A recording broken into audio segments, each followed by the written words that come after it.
Friends, இந்தியாவின் உத்தரப்பிரதேச மாநிலத்தில் இருக்கிற காசி என அழைக்கப்படும் வாரணாசியில பாயிற கங்கை ஆத்துக்கு தசவஸ்வமேத படித்துறையில் நாள்தோறும் சாயங்கால வேளையில ஆரத்தி வழிபாடு நடத்தப்படுகிறது. ஒவ்வொரு நாளும் மாலை பொழுது நிறைவுறும் நேரத்தில் சுமார் 30 நிமிடங்கள் இந்த கங்கா ஆரத்தி நடக்குது. கங்கா ஆரத்தி சுமார் 20 முதல் 25 வரையுள்ள 7 ஆடவர்களால் மேற்கொள்ளப்படுகிறது. 7 ஆடவர்கள் பட்டாடை அணிந்து கங்கை ஆற்றை நோக்கி பாராட்டி பாட ஆரம்பிக்கின்றனர். முதல்ல ஊதுவத்திகளை கொளுத்தி கங்கா ஆரத்தி நிகழ்வினை ஆரம்பிக்கிறாங்க. அதை தொடர்ந்து அந்த 7 பேரும் ஒரே மாதிரியா சங்கு ஊதுறாங்க. அடுத்தபடியா சாம்பிராணிய ஆரத்தியா காட்டுறாங்க. பெரிய தூவக்கால்ல சாம்பிராணி இடப்பட்டுள்ளது. அதிக அளவில் உள்ள அந்த சாம்பிராணி வெளியே கொட்டி விடாதபடி தூவக்காலின் வாயில கம்பி தகட்டின பொருத்திருக்கிறாங்க.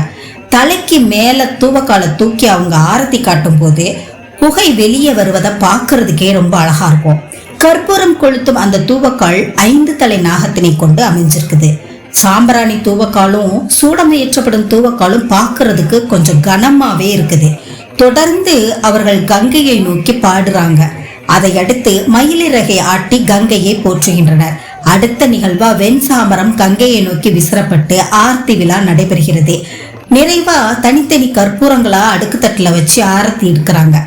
இப்படி ஆரத்தி எடுக்கும் போது முதல்ல கங்கை ஆற்றின் திசையை நோக்கி ஆரம்பித்து தத்தம் வலப்புறமாக கடிகார சுற்றாக திரும்பி 4 திசைகளிலும் அதே மாதிரி செஞ்சுட்டு கடைசியா ஆரம்பித்த திசை நோக்கி திரும்புறாங்க.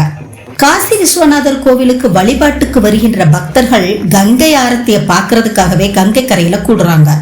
ஆரத்தியை முழுமையா பார்க்கறதுக்காக பல பக்தர்கள் படகுகள்ல குறிப்பிட்ட தொகை கொடுத்து உட்கார்ந்து பாக்குறாங்க. ஃப்ரெண்ட்ஸ், போன வாரம் காசிக்கு போயிருந்த நம்ம ஃப்ரெண்ட் ஒருத்தவங்க நாமளும் வீட்டுல இருந்தபடியே இந்த தரிசனத்தை பார்க்கணும் அப்படின்றதுக்காக இந்த வீடியோவை நமக்கு அனுப்புனாங்க. பொதுவா 7 பேர் ஆரத்தி எடுப்பாங்க அப்படின்னு சொல்லப்படுது. ஆனா அன்னைக்கு 3 பேர் தான் ஆரத்தி எடுத்ததா சொன்னாங்க. ஓகே ஃப்ரெண்ட்ஸ், நீங்களும் கங்கா ஆரத்தியை தரிசனம் பண்ணி பிரார்த்தனை செஞ்சிருப்பீங்க அப்படிங்கிற நம்பிக்கையோட திரும்பவும் நான் உங்களை சந்திக்கிற வரைக்கும் tata, bye bye, take care.